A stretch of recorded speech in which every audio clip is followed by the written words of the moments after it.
Bem-vindos ao Ciência da Felicidade. Semana passada nós falamos de um assunto bem polêmico. Eu odeio meu emprego. Hoje nós vamos ter a réplica. Eu odeio meu empregado. O empresário que leu o Guia da Persuasão me mandou a seguinte pergunta por e-mail. Por que você só dá dica de como os empregados ganharem melhores salários e se dar bem na empresa? Por que você não escreve sobre o que nós poderíamos fazer para que eles trabalhassem mais e melhor, para que nós tivéssemos melhor lucratividade e maior qualidade nos serviços? Bom, lá vai então. Primeiro, todo empresário tem que saber que o colaborador é a engrenagem principal da sua empresa e não meros fazedores da vontade do empregador. É preciso tê-los bem lubrificados e em ótimo estado para que a sua máquina funcione perfeitamente. E quando eu digo bem lubrificados, eu quero dizer motivação. Sem motivação, ninguém realiza nada. Não adiantaria, por exemplo, você contratar os melhores especialistas do ramo em palestras motivacionais, e são muitos, se você, como empregador, também não estiver participando dessas palestras, não estiver fazendo cada um dos passos que esse motivador veio trazer para os seus empregados, para os seus colaboradores. E colaborador é aquele que colabora com a sua empresa, é aquele que faz a sua engrenagem girar. Sem ele, você não é nada.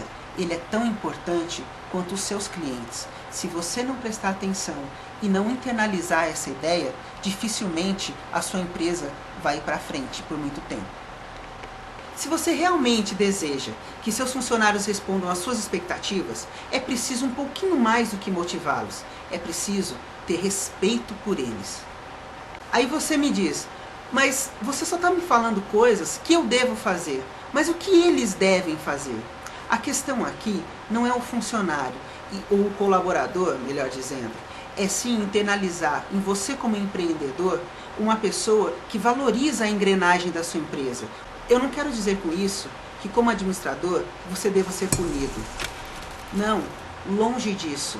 O que nós precisamos, assim como o colaborador precisa mudar suas ideias para se adequar melhor à empresa que ele trabalha, é preciso que a empresa também esteja de acordo com os novos tempos.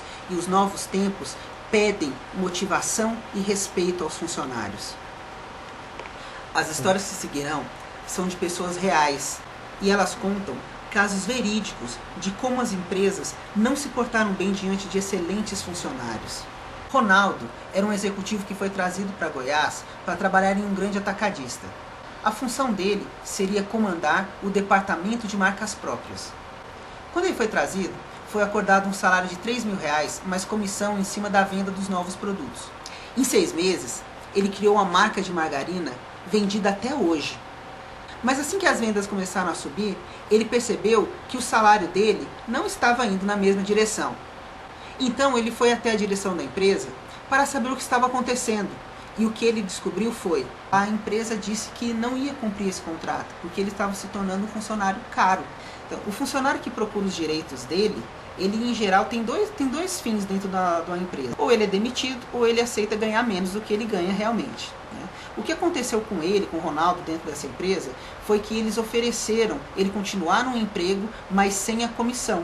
Porque eles julgavam que esse funcionário era caro. Mas como é que um empresário olha para um funcionário que faz de repente a empresa que vendia 1 milhão passar a vender 3, pensa que pagar R$10.000 para ele é prejuízo? Prejuízo é substituir um funcionário qualificado por um funcionário mais barato, sem qualificação e conhecimento. Aí você me pergunta, como é que acabou a história? Bom, é óbvio que não acabou bem. Para o Ronaldo, sim, ele foi trabalhar em outra empresa, a vida dele melhorou, os filhos dele fizeram boas faculdades. Agora, e os donos da empresa? Eles ainda são muito ricos, mas perderam mais da metade da fortuna deles. Os 3 irmãos que herdaram a empresa e que demitiram o Ronaldo, inclusive fazendo falsas proposições de roubo para justificar a incompetência deles, hoje são muito menos ricos do que eram. Um dos irmãos, inclusive, chegou até a ser preso. Por quê? Administrar é mais do que ser dono. Administrar é ter competência e sapiência de ouvir aquelas pessoas que têm mais experiência que você, mesmo quando elas são um colaborador. Rejeitar a experiência alheia é um erro gravíssimo. Agora não pense que isso é um caso isolado. Não, muito pelo contrário, isso acontece o tempo todo. O Brasil é um dos países mais empreendedores do mundo, mas é também um dos países onde as empresas mais falem antes de um ano de funcionamento. Se você é empresário, tenha em mente o seguinte: quanto mais o seu funcionário ganhar, mais você vai ganhar também. Então, não tenha medo de pagar caro para os seus funcionários, porque se você paga caro para eles, significa que você está ganhando infinitamente mais. Não faça como a empresa que demitiu o Ronaldo, pois senão você vai estar treinando bons profissionais para a concorrência.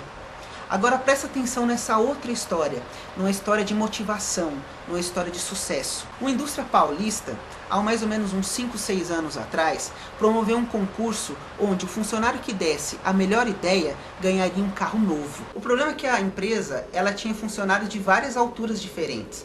Então quando eles iam trabalhar na esteira, alguns ficavam mais altos, outros ficavam mais baixos, e principalmente os mais altos estavam tendo problemas na coluna. A solução que os engenheiros deram era de diminuir a esteira ou até a esteira em vários tamanhos. E aí, como ia ficar muito caro, ela pegou e abriu um concurso entre os funcionários. O mais interessante é que haveria um prêmio para o primeiro, sendo que o segundo ganharia uma moto e o terceiro ganharia uma viagem com acompanhante para onde ele quisesse dentro do Brasil. Qual foi a ideia do funcionário que ganhou? Em vez de pegar e mudar um maquinário que valia milhões, transformar ele, recolocar como os engenheiros tinham pedido para fazer, ele simplesmente teve a ideia de fazer um buraco no chão. Esse buraco no chão era um buraco cimentado, bonitinho, onde eles colocariam pallets de acordo com o tamanho do funcionário. Se o funcionário era maior, colocavam-se menos pallets. Se ele era mais baixo, colocavam-se mais pallets, porque o pallet é barato. Então esse funcionário podia estar em cima dele, independente do tamanho e na mesma altura de esteira, economizando milhões de reais em recolocação desse equipamento. Aí que acontece? O pessimista vai dizer: ah, mas esse funcionário que ganhou esse carro caro desse jeito não vai ter dinheiro nem para pagar o IPVA. Mas o que interessa se o que vale é a satisfação desse funcionário ter ganhado esse carro? Um carro que ele jamais teria na vida.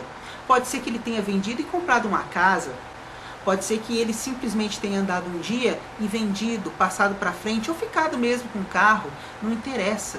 Mas esse funcionário, ele se tornou leal. Para a empresa foi muito barato premiar eles.